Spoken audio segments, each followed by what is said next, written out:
Ok, Aristeu, amigos ouvintes do Jornal da Educadora, em sua segunda edição, como anunciado, nós temos a satisfação de conversar hoje na nossa entrevista com o nosso meteorologista, o Leandro Puchalski, ele que diariamente aparece aqui no nosso Jornal da Educadora para trazer as informações do tempo. E hoje a gente traz o Leandro para falar sobre o aumento de raios em Santa Catarina. Nós, nas últimas semanas, após o início do verão, vimos o registro muito forte de raios, casos em que até, por exemplo, aqui em Itaió, uma criança foi atingida, houve esse registro, animais morreram, Os registros de queda de energia, por exemplo, a Celesc também passou essas informações e foi lançado então um estudo que alerta para o aumento de raios ainda em Santa Catarina até o fim do verão. E por isso a gente convocou o nosso meteorologista Leandro Puchalski para falar um pouquinho mais sobre esse assunto. Leandro, mais uma vez uma satisfação conversar contigo na manhã de hoje. Para o pessoal que está em casa nos ouvindo, como que se forma um raio? E gostaríamos de saber também se todos os raios têm a mesma tensão, enfim, têm a mesma força de descarga. Obrigado, Leandro, e bom dia.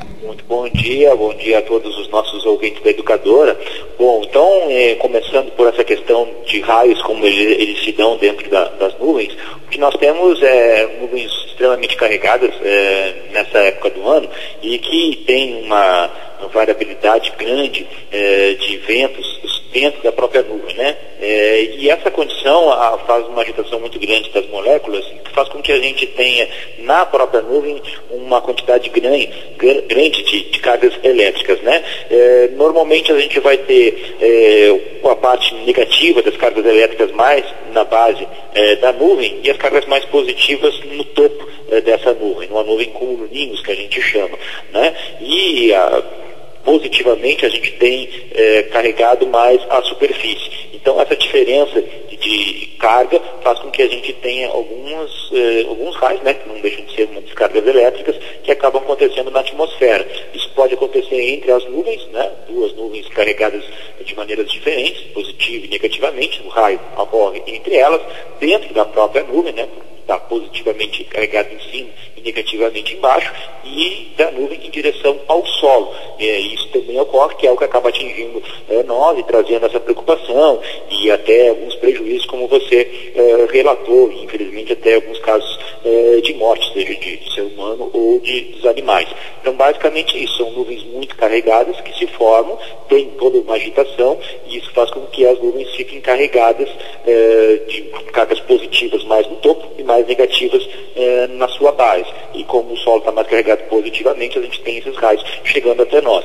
Nós temos também raios que são não tão comuns, que são raios ascendentes, são raios que saem da superfície em direção às nuvens, mas isso é uma outra situação e é uma coisa um pouquinho também mais nova em termos de estudo. Em termos de intensidade de raio, cada raio tem a sua intensidade, mas todos uma intensidade muito forte, capaz de trazer prejuízo. Depende muito dessa diferença, entre carga negativa e carga positiva. Correto, Leandro. E por que Santa Catarina tem uma grande incidência de raios, Leandro? Porque o tipo de nebulosidade que forma esses raios, nós chamamos de nuvens cumuloninhos. São nuvens de tempestades que estão associadas não só à queda de raios, mas também à questão de vento forte, muitas vezes até mesmo granizo.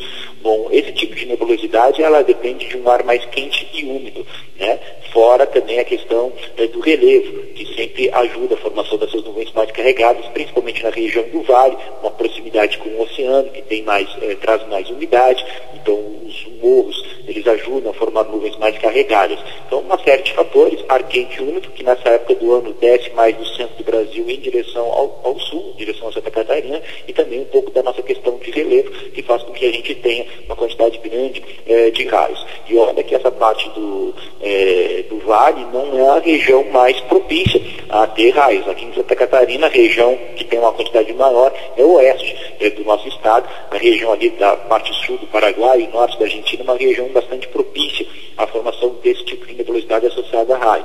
Normalmente essas nuvens avançam em direção ao sul do Brasil pelo oeste de Santa Catarina. Então é uma região que tem até uma quantidade maior do que a parte de Itaió, por exemplo, mas que tem na sua quantidade grande também de queda de raios. Leandro, para finalizarmos aqui a nossa entrevista, em meio a uma tempestade, enfim, com raios, o que ajuda na hora de se proteger e o que acaba sendo uma situação de risco? É importante que as pessoas tenham como dica principal normal, numa situação dessas, que elas estiverem ao ar livre, se proteger dentro de um carro. O veículo é o local mais seguro, a gente fecha os vidros e fica ali dentro, é o local mais seguro. Não muito por causa dos pneus, que talvez as pessoas tenham essa ideia da questão da borracha, que possa ser um isolante, mas por causa da lataria do veículo, que faz com que o raio, quando cai sobre o carro, essa eletricidade toda ela vai transcorrer pela lataria do carro e não entra para dentro. Então é o local mais seguro que as pessoas podem ter para se proteger, seja na cidade, seja no campo, seja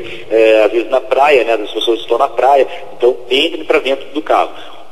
Uma coisa interessante de se fazer é sempre evitar com certa antecedência. Às vezes as pessoas enxergam as nuvens carregadas chegando, mas sempre fica um pouquinho mais, não, vai passar e tal. É muito rápido quando acontece o temporal. Então as pessoas têm que se proteger um pouquinho antes, ter uma precaução um pouco maior, evitar o último momento para se proteger, até porque não são em todos os locais que isso a gente consegue. Por exemplo, evite sempre, 100%, nunca pense nisso, ficar embaixo de uma árvore, por exemplo. A princípio a gente olha, pode ser um local mais protegido, na verdade é o pior local que as pessoas podem ter, porque os raios eles procuram os pontos mais altos para cair. Então uma árvore, principalmente se for um local mais descampado, ela é o principal alvo do raio. Então se você ficar embaixo, ou até próximo, não precisa nem ficar embaixo, esse raio pode atingir a pessoa e chegar até a óbito. Então é um local extremamente perigoso.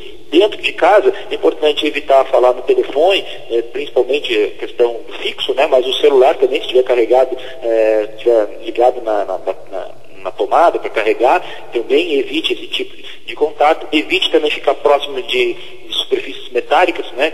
Que faz com que o raio possa se propagar. Então tem alguns cuidados que as pessoas têm que ter e, de preferência, o local mais seguro é ficar dentro do carro. Se estiver dentro de casa, mais tranquilo um pouco, evitando esses detalhes, como ficar perto de instalação elétrica, telefone principalmente, ou em locais, né, onde tem para-raio. Aí sim é um local mais seguro, em estruturas, edificações onde tem para-raio, aí é uma situação bem mais tranquila também. Aristeu, foi essa a nossa entrevista do dia. Na manhã de hoje tivemos a satisfação de começar então com o meteorologista Leandro Puchalski, da IPAGRE Ciran, falando sobre a formação de raios, a questão das forças, né, da força de cada raio, por que o estado de Santa Catarina então tem uma incidência muito grande desse fenômeno, e também, né, o Leandro passando algumas dicas um pouco mais detalhadas sobre como evitar acidentes numa chuva então com descargas elétricas. Nós vamos dando sequência, claro, ao Jornal Segunda Edição.